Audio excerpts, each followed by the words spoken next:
Well, good afternoon, everyone. A very warm welcome to our final session of the day. My name is Paul Nimmel, and I teach theology at the University of Aberdeen. And it's my great pleasure this afternoon to be able to introduce our speaker, Professor Rothney Tshaka. Professor Tshaka is full professor of ethics and systematic theology and director of the School of Humanities at the University of South Africa. Rothney, we're so sorry that you're unable to join us here in person, but we're consoled to have you on the screen and delighted to be looking forward to your paper, the title of which is The Irrelevance of Karl Barth for South Africa Amid Quests for Decolonized Theological Knowledge Production. We look forward to hearing your paper now. Thank you very much, Paul, and thank you also for the introduction. I would like to just go straight to the paper because it's a terrible time of the day and night where I am at the moment. The title of the paper, as you've indicated, The Irrelevance of Karl Barth for South Africa Amid Quests for Decolonized Theological Knowledge Production. There have been requests for a theological recognition of Africa and a people for a long time.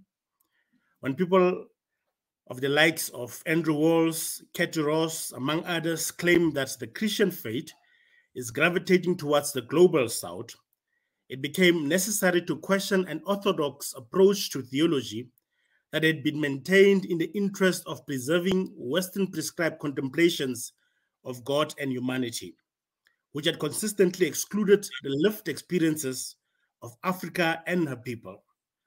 It must also be mentioned here that the templates used for theological discourses transplanted to Africa and South Africa in particular had proven most difficult in allowing the necessary flexibility for this faith to learn from the context in which it had invaded. Since the landing of the Dutch forebears on the Cape's coastlines in the 17th century, Reformed theology has been a controversial subject in South Africa. As a result of this controversy, in recent years, it has become urgent that questions of epistemic justice be addressed by a progressive theology that takes the lived experiences of Blacks seriously. This is especially important given how theology has been exploited in South Africa to support imperialist countries' agendas of exploiting Africa and her people. Decolonization is thus unavoidable, especially in the context of a hegemonic theology that had hitherto refused to center the lived experiences of Blacks. For the sake of this chapter, I will focus on Karl Barth, whose theology and interest in politics have been a catalyst for theology's involvement in politics in South Africa. While conservatives and liberals have employed Barth in South Africa, African students interested in him did so because of his work as a theologian intersected with the politics that governed his European context. It had become normative for Africans to engage their reality only through the lenses provided for by Europeans. Barth and his involvement in politics was seen as justification for theology's involvement in politics, which was a departure from the South African white hegemonic theology that discouraged a nexus between theology and politics. One of the aspects that drew me to Barth's theology was his tendency to set up front the framework of a debate he wishes to engage. This is illustrated in his discourse on prolegomena. I think this is noteworthy, and I want to use this opportunity to introduce into this conversation aspects that ought to be said first as we move towards dismantling some templates that had prevented the lived experiences of African Christians from being taken seriously in theological discourses. Secondly, having indicated that most Black South African students who got interested in Barth were chiefly interested in a political Barth, the Red Pastor of Sophenville, as well as the Barth whose voice was quite vocal during the Barman Declaration, this alone would resonate with those South African Black students who believe there is something to be learned from Barth. What is less referenced by this cadre of Barth students are Barth's views shared in a lecture titled The Christian in Society, which lecture is also commonly referred to as his 1919 Tambach lecture.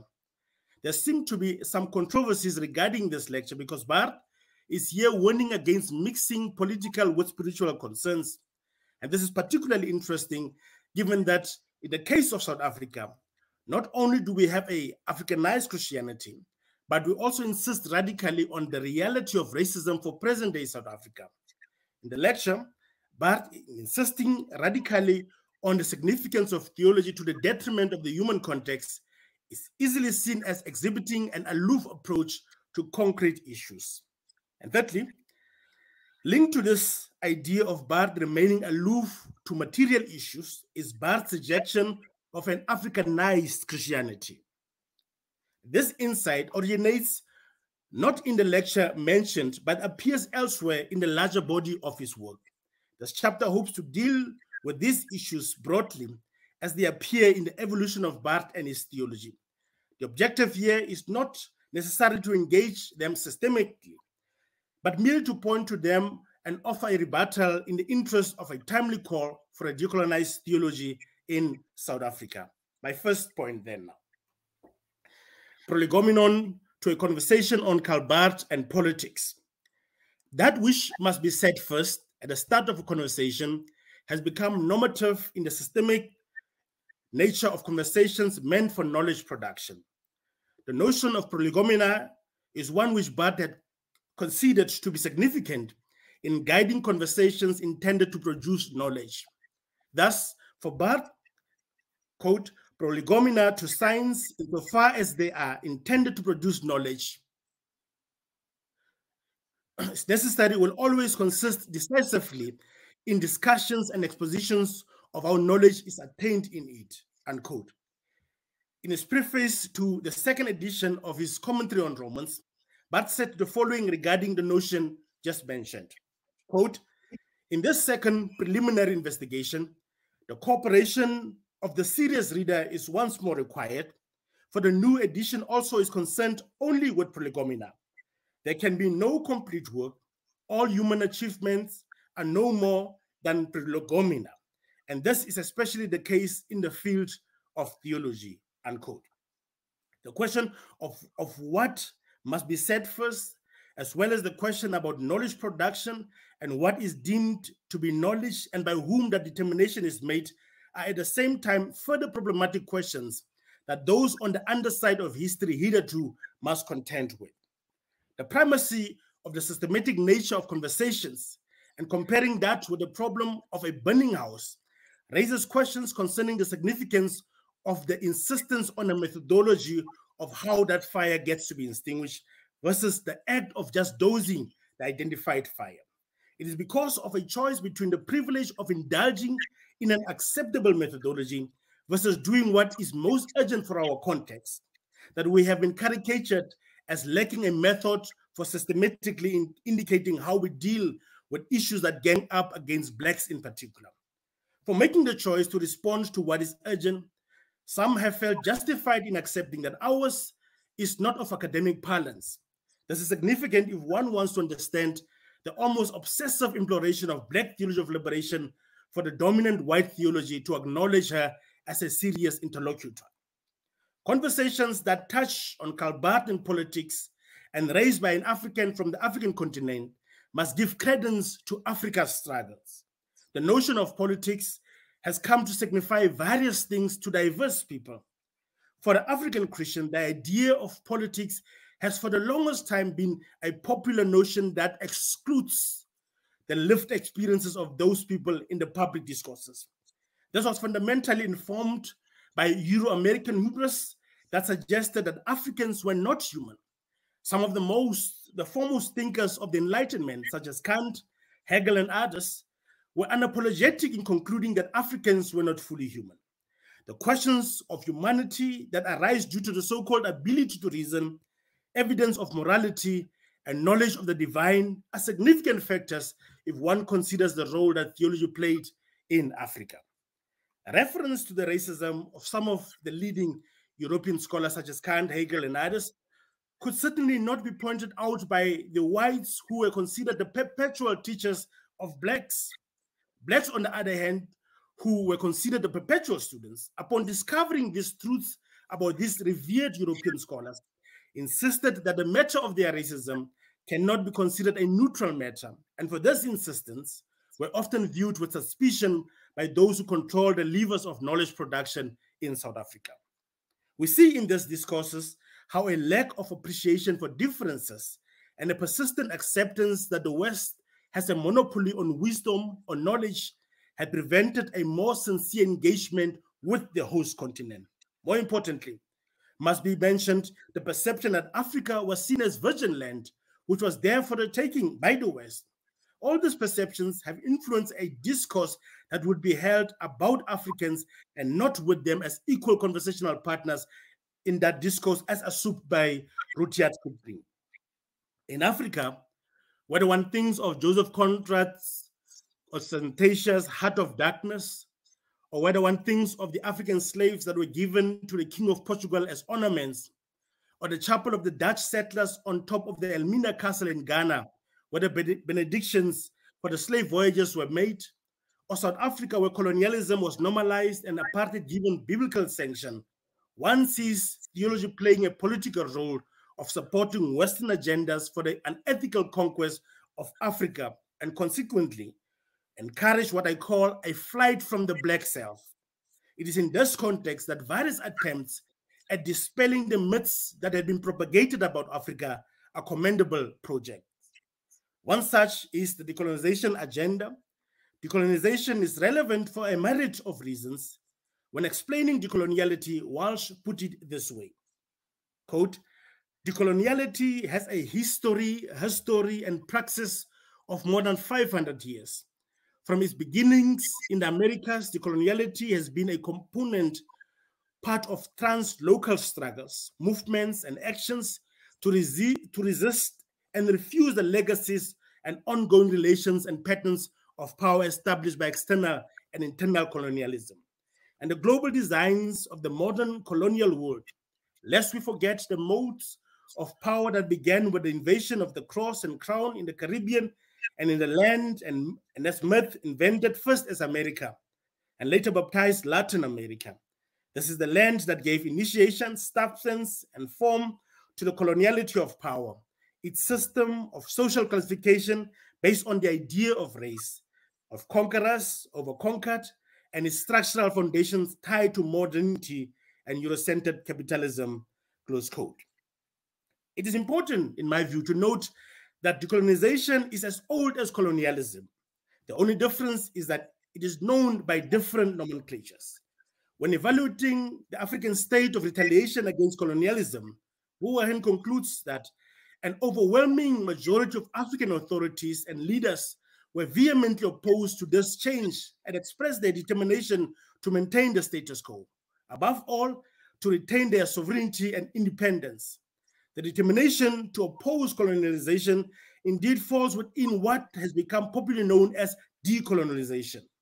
Black theology of liberation in South Africa is a form of decolonization, and in my view, all actions that are geared towards the pushback of coloniality should be welcome, and no one should be seen as superior to another.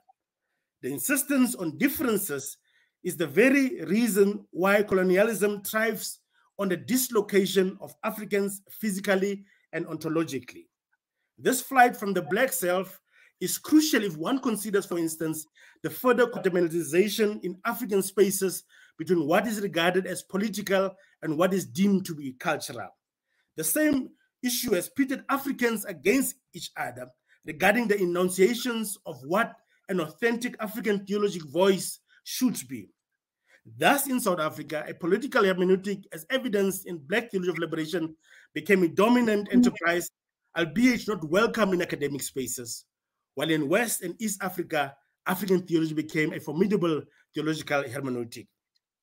Consequently, the discussion on Barth and politics, when undertaken by an African, invokes the advice given by the great Kwame Nkrumah, who reminded the colonial student to engage in Western philosophy while at the same time being aware of his or her foreignness in that discourse.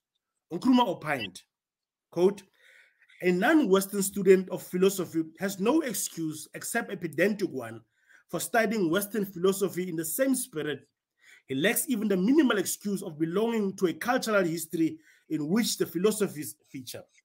It is my opinion that when we study a philosophy which is not ours, we must see it in the context of the intellectual history to which it belongs, and we must see it in the context of the milieu in which it was born. That way, we can use it in the furtherance of cultural development and in the strengthening of our human society, close quote. A discussion about Karl Barth and politics is bound to be associated with a degree of controversy. There are indeed added challenges to the already indicated challenge.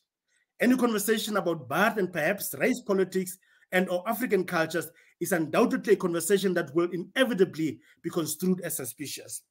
There are reasons for these assertions, and they are varied. The most immediate problems with these assertions are informed by the fact that Barth had little to say about politics in Africa or the position of the African in the world. What must be stated up front is that Barth was a child of his time, like most of his peers. There is, of course, some exception to this observation, whose evidence is found in how Barth dealt with the issues of politics. Some of the significant treatises of Barth are written in a context where the question of the humanity of Africans remain perpetually on the margins of global public discourses. For this reason, Nkrumah is correct in suggesting that our approach to him and others must be so that we glean only what is helpful for us and our context.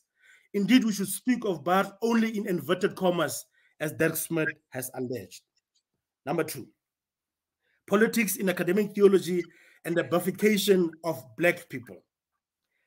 The subject of politics, which has been considered dangerous for theological discourses for the longest time, is increasingly demonstrating to be one that cannot be ignored if we are serious about the challenges that gang up on some communities.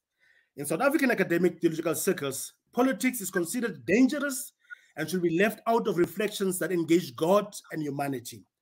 Thus, all theological exegesis that took politics seriously in their reflections have been discouraged in hegemonic theological spaces since the 1960s. At the heart of political talk in South Africa is the question of race and identity politics. The issue of race has long been judged as a political issue in South Africa, at least from the point of view of Black scholars and students who were not part of the theological hegemony of South Africa at the time. This is one reason why Black theology of liberation, compared with other countries on the continent of Africa, has a clearer resemblance to Black theology as expressed in the USA. More significantly, because of its insistence that the political conditions of Black people in South Africa should be considered seriously, Black theology of liberation as a theological hermeneutic was never welcome in academic spaces, as I've indicated. While faith in God is inevitable in the ontology of Black people, it was equally important, argued Black theology, that Black people's material conditions, which have come to be characterized by squalor, poverty, filth, backwardness, etc., is a deliberately man-made reality. To the extent of questioning this man-made Black reality, Black theology of liberation used Marxist analytical tools to debunk the perennial suggestion that God had willed for the Africans to be perpetual serfs of whites. South Africa recognizes 4 races. Those are white, Indian, colored, and Black in that hierarchy. Apartheid was kept intact through the suffrage of the established mainland church tradition.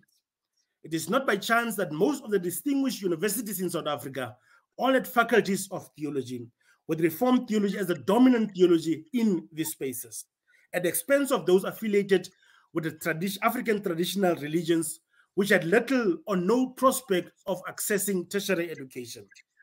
What follows, therefore, was a thoughtful disregard for conversations with church traditions that do not insist on formal university/seminary training as a condition for leadership in their establishments. The question of whom one chooses as a conversational partner is significant as one engages in a history of academic theology in South Africa. The tension between academic theology and African traditional religions is related to the quest for the total conquest of Africans. It is thus not by chance that a perpetual duality remains in the African. And I argue that this was engendered to support the coloniality project. When speaking of these colonial vestiges, which had bifurcated African realities. Willem lists the mission stations as one such memory. And this bifurcation, while representing white civilization, also unapologetically declared Black life as essentially backwards. Of mission stations, Johnson said the following, quote, "Mission stations are a widely dispersed, more or less permanent cultural feature of rural Africa, with their chapels, residences, dormitories, schools, dispensaries, gardens, utility buildings, water supply systems, and good access roads. They stand in great contrast with the immediate surroundings. In the confrontation of Europeans with African ways of life, these stations have been for the missionaries a refuge, a symbol of achievement, and a home. For the Africans, they have been strongholds of alien ways, from religion to agriculture and intrusion, but also a promise of help, of learning, and of a better life." Close quote.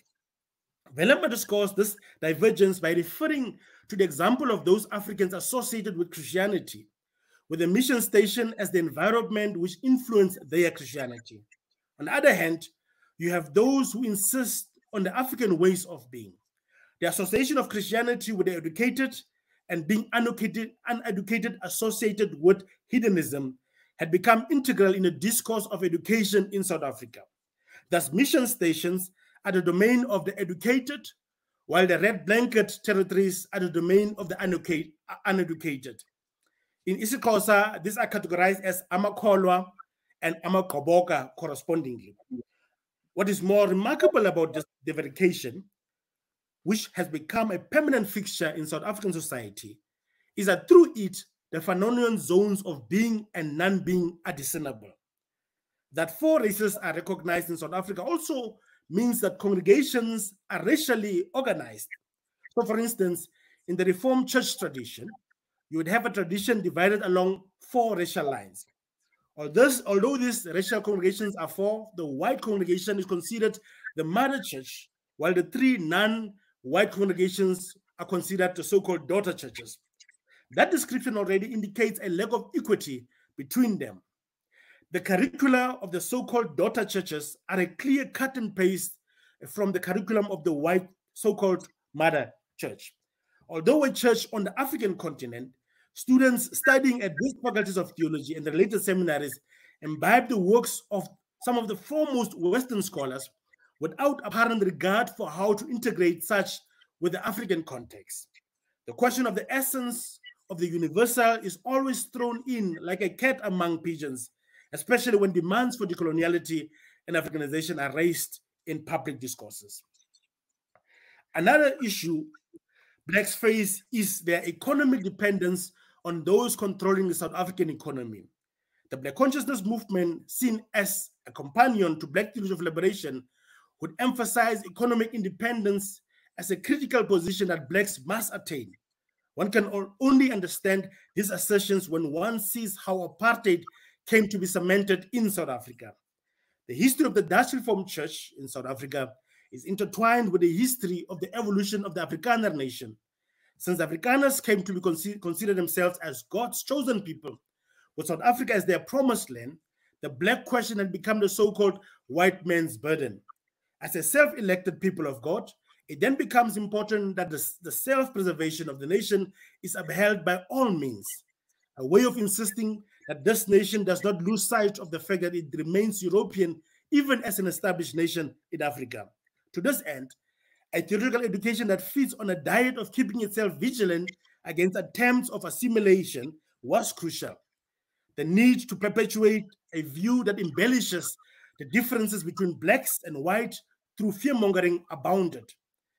As a result, the DRC maintained a conservative approach, particularly in practice. This may be due to their theological mindset during the time, which had persisted to this day. But Gitter refers to Strauss, who studied the DRC's theological education strategy. He identified 4 key features of the DRC's theological tradition. 1, a distinct orientation of European theology, particularly that of the Netherlands. 2, the undeniable influence of Kuyper, Bavinck, Berkhover, and Karl Barth. 3, a strong confessional bond among teachers in the theological schools and the resulting orthodoxy of the ministers trained by them. And lastly, a constant social involvement of theologians addressing themselves on current issues. One such social affair was, of course, the issue of racial segregation. Potgieter argues that the idea of racial segregation has a long history. He avers that in colonial days, it was practiced widely in colonies and independent republics, and that it was the official policy for all governments of the Union of South Africa since 1910. It is therefore on this basis, that even churches that are said to share a theological tradition will be separated along racial lines. Potgieter argues that during the first half of the 20th century, the formation and existence of separate ethnic churches were hardly ever questioned. After 1948, this separation became increasingly noticed because it was a separation in church. However, there are few aspects that must be stated to address the issue of fear that the white DRC membership faced. Issues that were used to justify apartheid on both practical and theological grounds. The Corpus Christianum, which led to the identification of European values with Christian values, is one of the factors cited as justification. As a result, Europeans in Africa were regarded as the bearer of the Christian message and culture, granting them authority over non-Europeans. The influence of pietism is another aspect that cannot be discounted as we engage in this matter of racial segregation. The impact of Abraham Kuyper on the Reformed theology in South Africa aided Calvinism's spread in the DRC. I jump. Back to the issue of economic independence.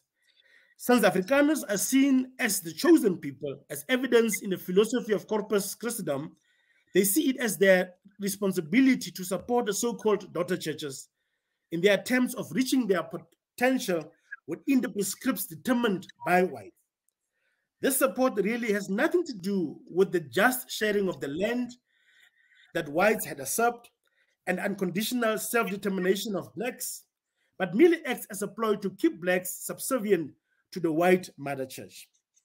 Although there had been some rebellion against the form of paternalism, in that we have seen the formation of the Uniting Reformed Church in Southern Africa and the production of the Bella Confession in retaliation of the unambiguous support given by the church to apartheid, no rebellion by the daughter churches has happened in a way that deals seriously with the issues of the land and the economic disparities.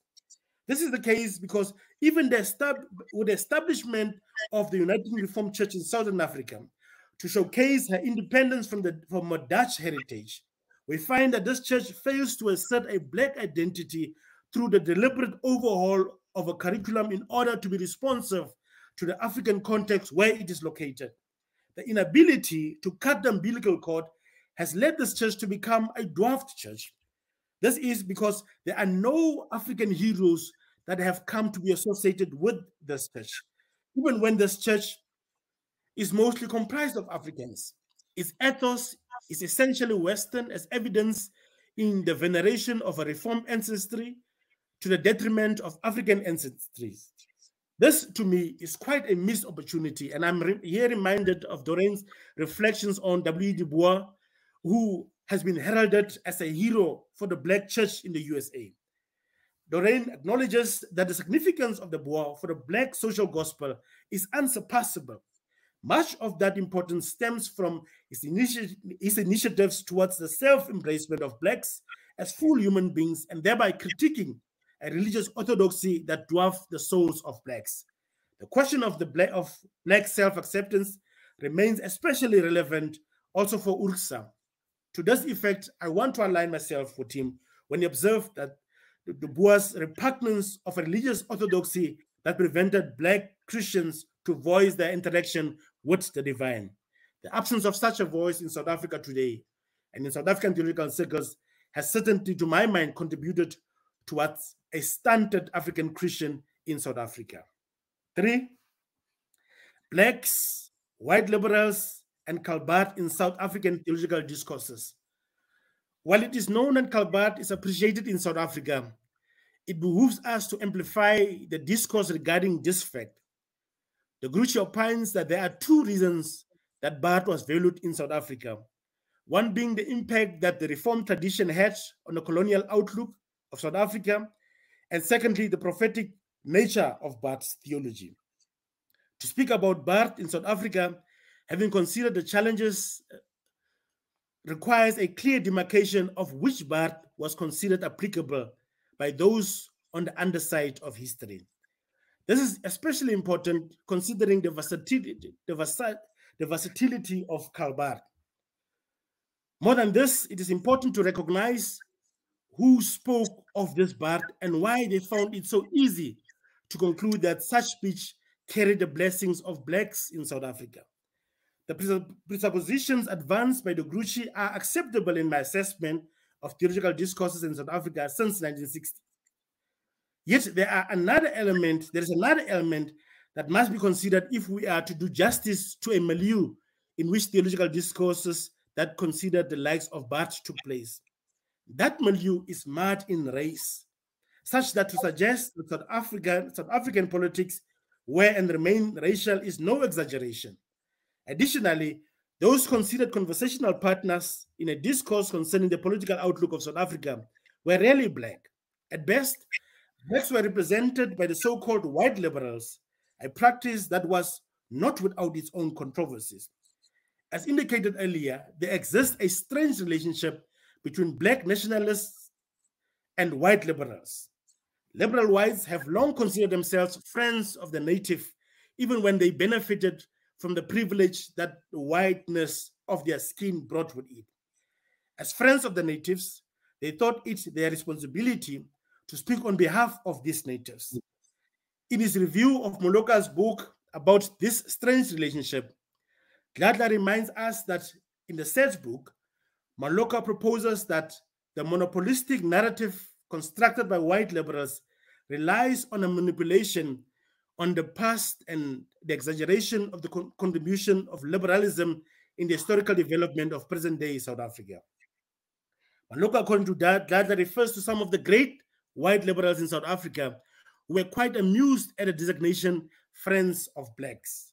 Maloka says, Gladler wrote, quote, Helen Suzman, for example, claims in his autobiography she once received a letter addressed to Helen Suzman, friend of the blacks.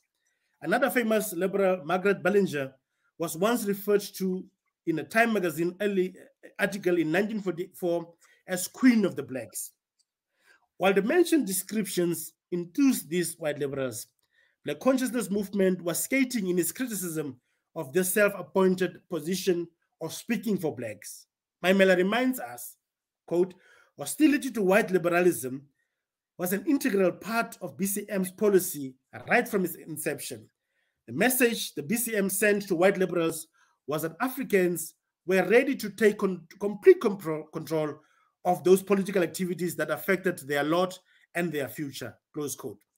That there was and continues to be a recognition of racial categories suggests that we need to appreciate the tension that was sometimes apparent between blacks who were and still are at the bottom of the racial hierarchy and the white liberals who frequently claimed solidarity with this group.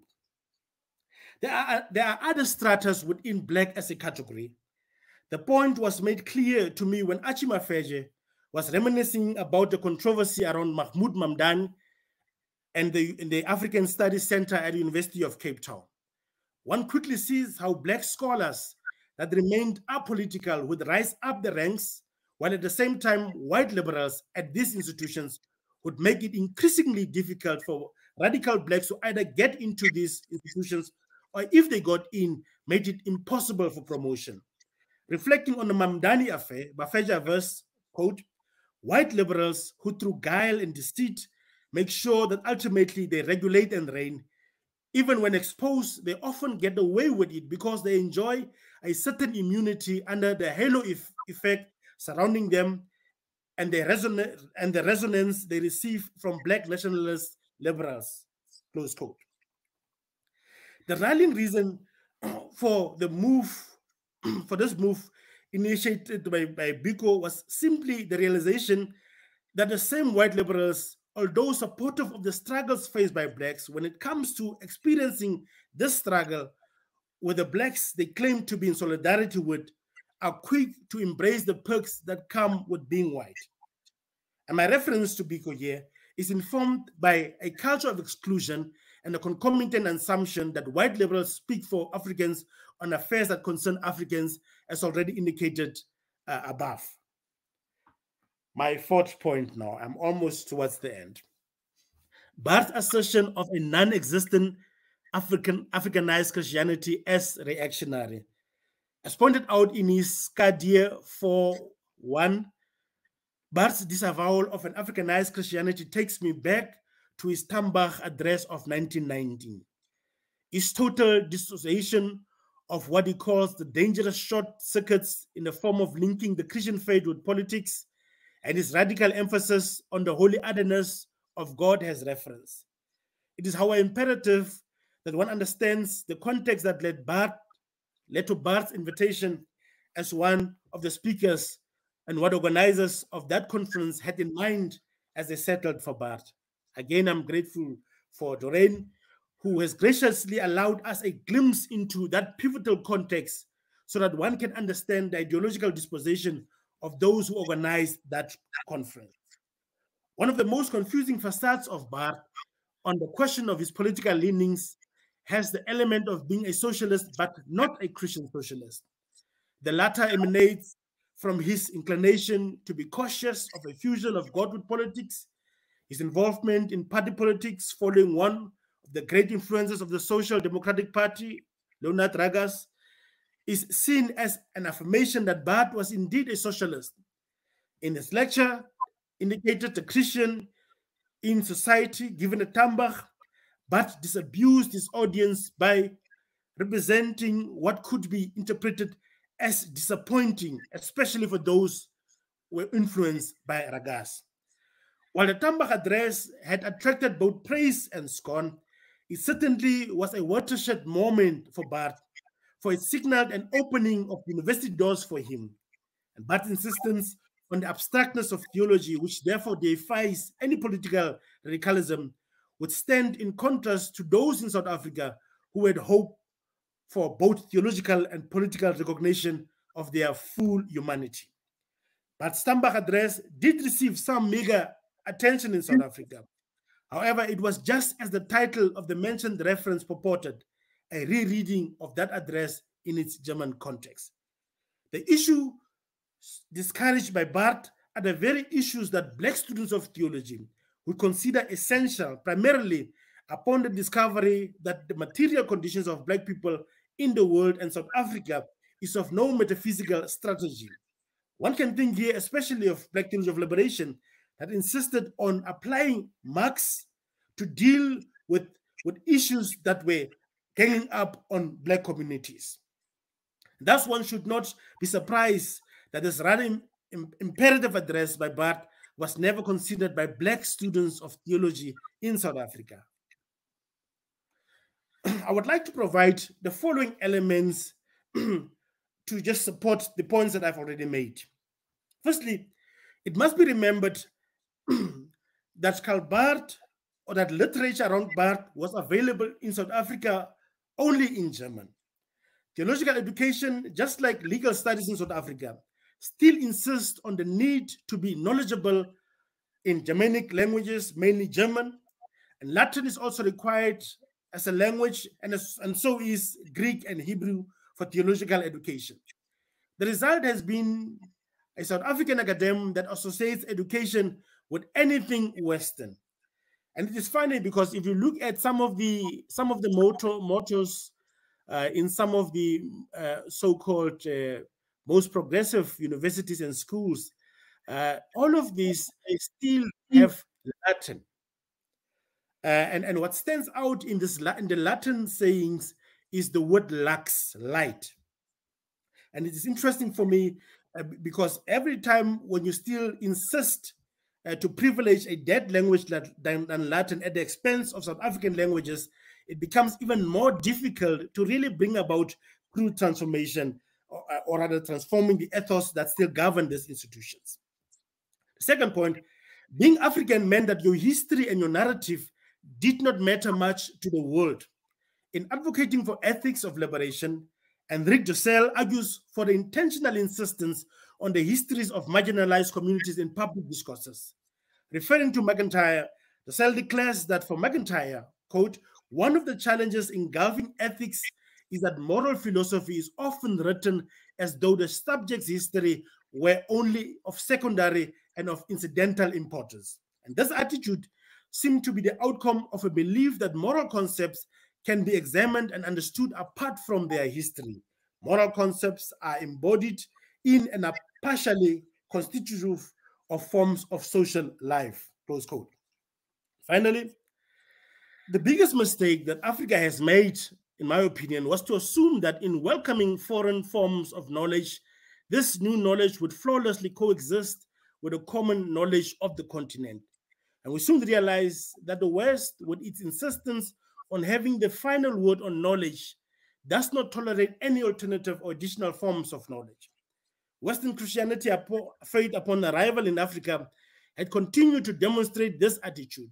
Concerning the deliberate ignorance displayed by the West of Africa, Opukwa verse, quote, armed with the only truth, the missionary was in a foreign pagan land to demonstrate the falsity of local beliefs and uproot it.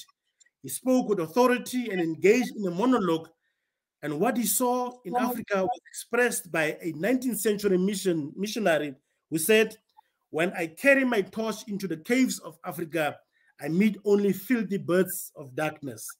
The missionary came with answers to questions the people had not asked, but this was perfectly in order since it was assumed the people had nothing to say.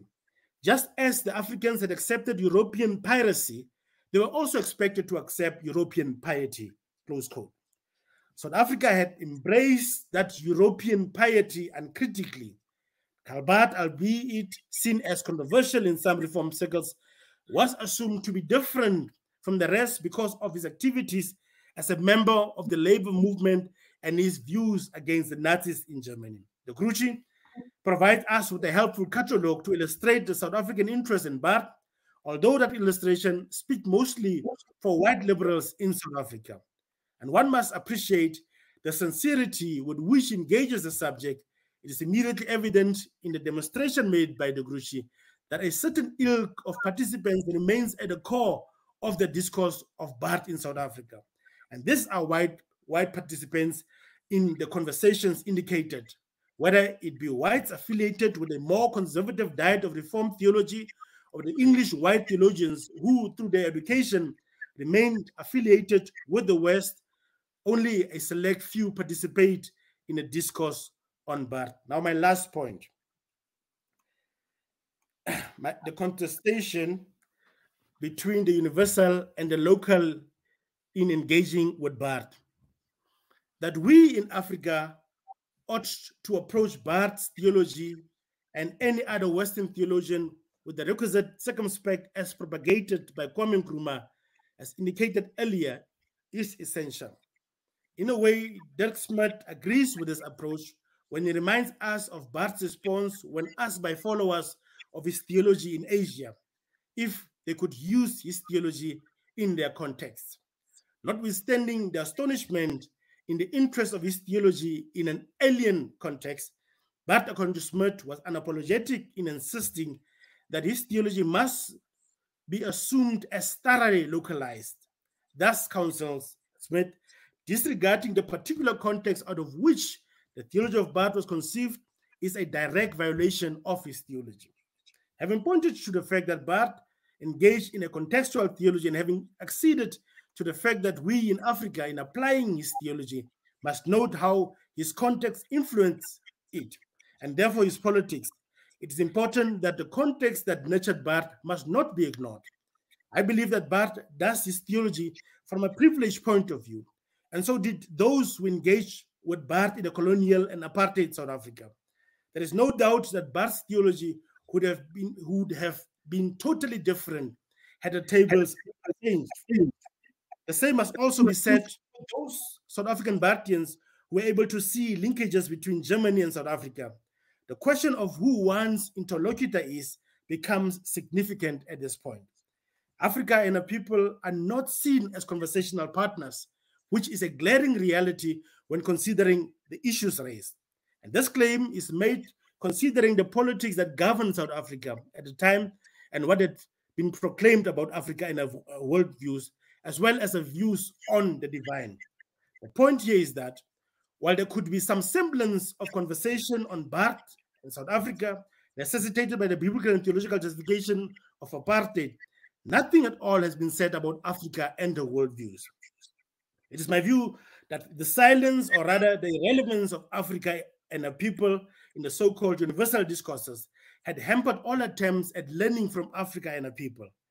It is my view that one of the reasons why Barth's authoritarian dismissal of the existence of an Africanized Christianity was left unchallenged was because those who spoke on behalf of the natives were in principle aligned with this Barth.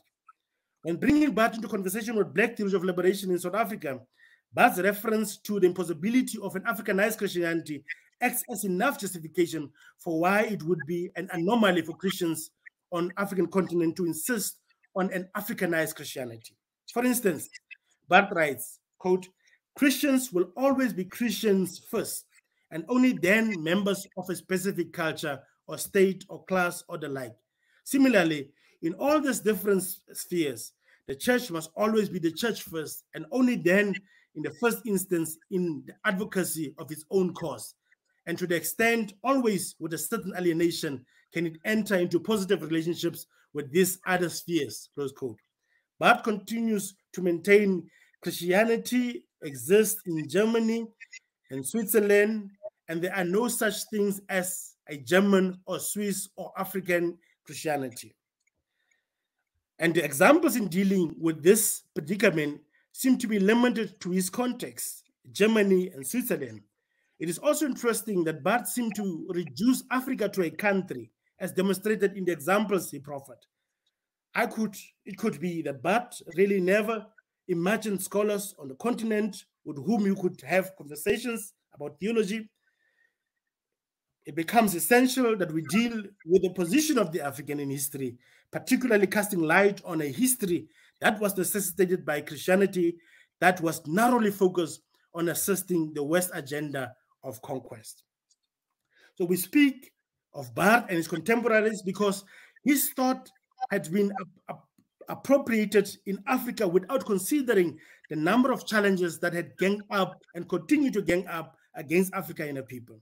This is the only reason why we should speak of Barth and others. And therefore, there should be a limit on how far we engage with him regarding all things African.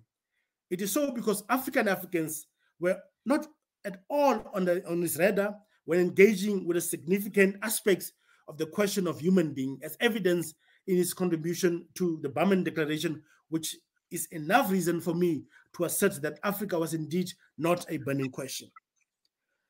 When Barth started to write Church Dogmatics 4:1, entertaining the question of reconciliation, South Africa had just endorsed apartheid as a legal policy towards a diverse population groups. This is an important note to make here in support of my argument that Barth, just like his peers, did not concern himself with issues of the African continent because it was not fashionable to do so. There are a few other problems with the assertions of Barth. First, these assertions purport that Christianity is almost like a garment that could cover one's culture. When addressed to the African context in particular, and knowing how Christian traditions has been abused to further the interests of colonialism on Africa, pillaging the continent to the extent that the same Africans, after having received this faith, would question whether at all those who brought it had an inkling of the very message that pivots on this faith tradition. In his pursuit to give credence to the church in a manner that supersedes culture, Barth contradicts his position that affirms the humaneness of those who engage in thoughts about God. The affirmation of Barth's non-existence of an African Christianity by white liberal theologians must be seen as endemic, which is that African Christianity, just like African worldviews, are to be seen as repulsive, Indeed, this view was popular among white liberals. It had come to imbibe by some of the black students. It must also be said that in fairness to the debate, that black theology of liberation itself was very parochial in its approach to African cultures as seen, quite chuffed in entertaining a black theology that was transposed to South Africa, to the South African scene from the United States of America. Since the emphasis for black theology has been the political inclusion of blacks in conversations geared towards issues that affect the city, it unfortunately disregarded issues that highlighted African worldviews. For this reason, black theology in South Africa is seen as being synonymous with South Africa because of the question of inclusive politics.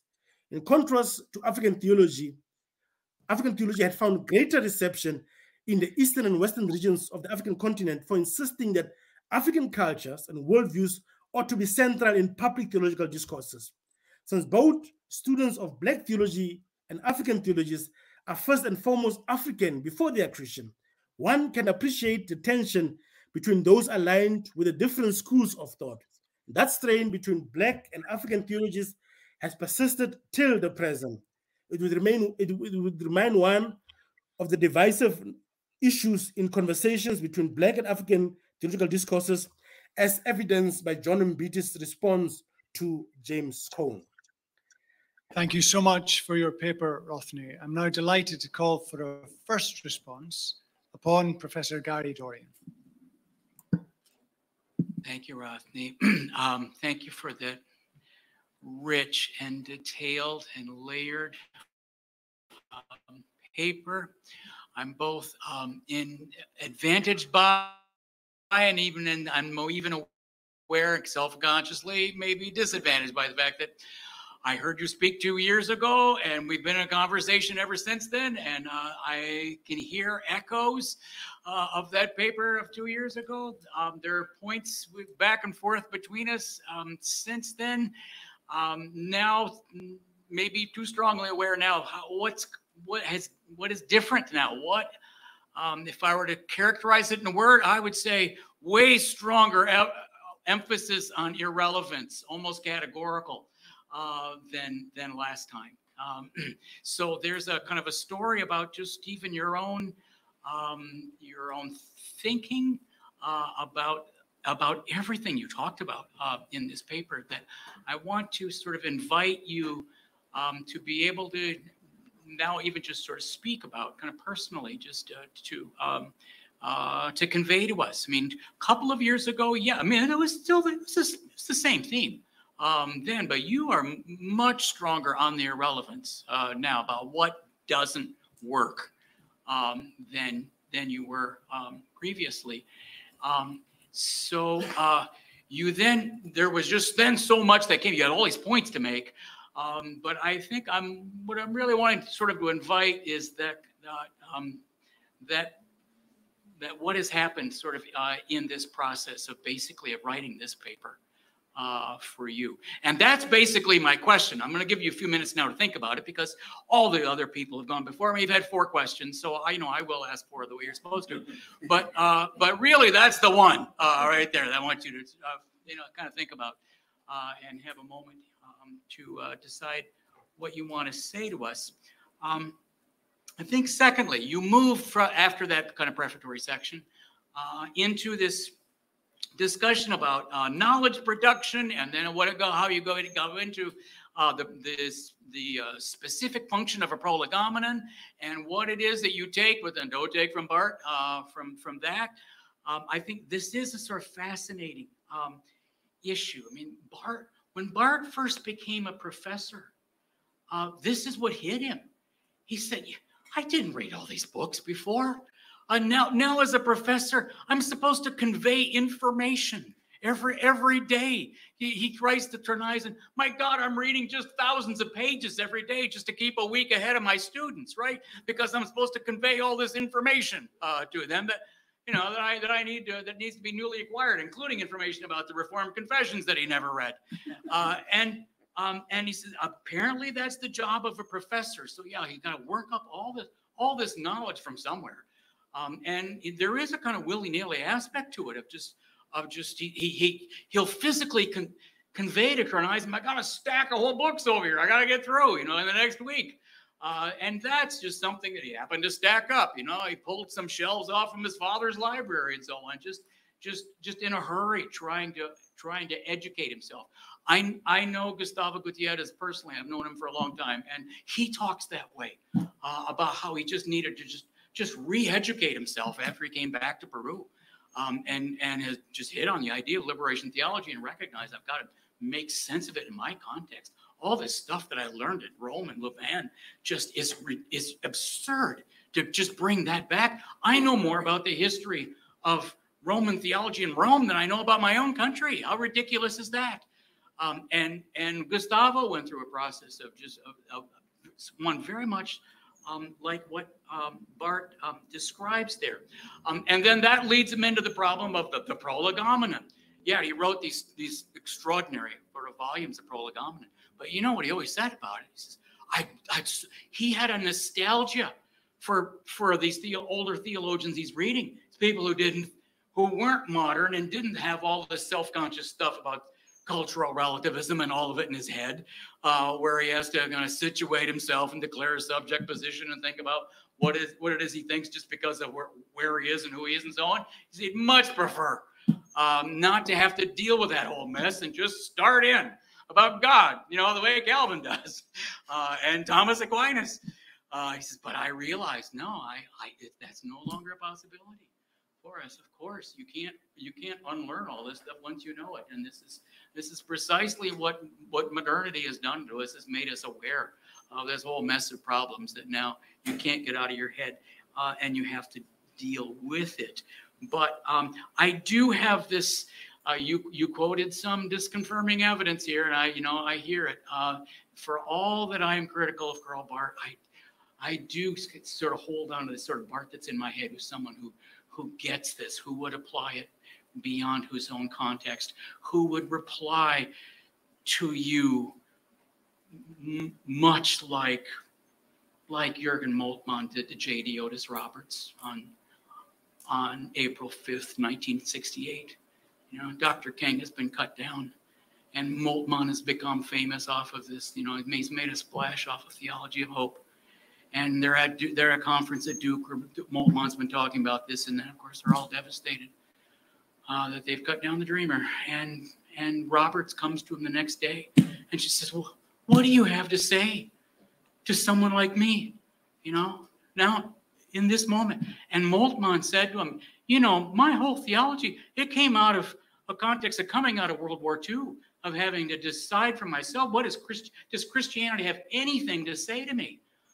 And indeed, I ended up with there was a lot of Karl Barth in there, partly because, that's a context where that answer works, although there are aspects of it where Karl Barth doesn't work at all for me. But that's all that came from where I was and just trying to hear indeed what the word is saying to me in my context. And for you, obviously, what you can only go forward theological. You think what it means to be an African American in your context. I mean, the consciousness that entails. It can't just be, indeed, where you were even before yesterday. Yesterday, in fact, will have to make that kind of a difference. Roberts said for the rest of his life, that's when he thought of black theology.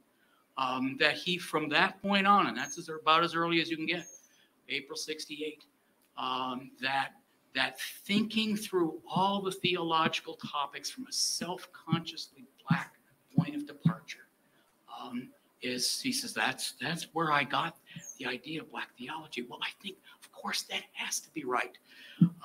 And I do, whether or not it's true about Barth, certainly there's the question, there's the possibility of kind of sifting, of hearing, reading Barth in some way that actually works in your context, and otherwise, for what doesn't, you're done with it, right? But then this goes back to the question I want you to think about, but just who you were 2 years ago, what you're saying now. Yes. All right, so that's my second. Do I? Yes. That was long enough anyway. All right, I don't even get my other point. Well, no, let me just do this. I do have a lot more, obviously. I think I want to at least put in play where you ended up. Where you ended up, you drove all the way. You drove all the way to a point that it's not like you did much with what's in play with. There's such a thing as Black liberation theology, and Mbiti is saying African theology respects what Black liberation theology is, but is not only isn't like American Black liberation theology, has nothing in common with it, he says, right? And that in that argument between these two positions that you explicate, certainly along in Mbiti's terms, he is a post-colonial thinking through what it means to be African. That is fully in play in how he describes African theology. And yet it is something he accentuates the difference between what he says that it begins with gratitude, but what we've experienced in God, the gift that comes through the cross and Jesus Christ, all of that.